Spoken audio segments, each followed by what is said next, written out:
What kind of bird is this? Ha? Anong duck? This is not a duck.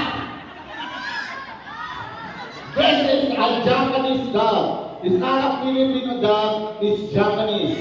How do I know it's Japanese? Dahil ang kanyang ulo ay tanggalan mo na! Ah! No, that's right. Nandiyan ang ulo ng bird. I didn't hit the bird. Nandiyan ang ulo ng bird.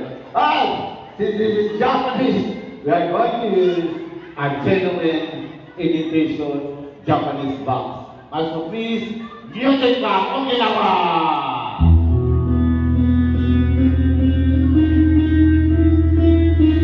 Japanese dog friend.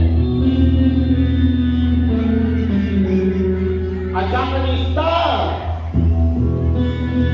inside this Japanese box. Concentrate.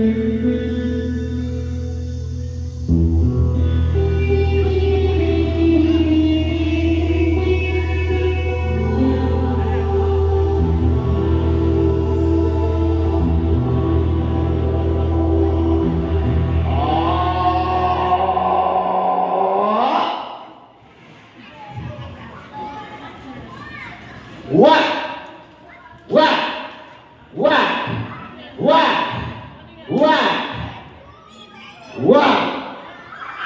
Palakpakan naman natin.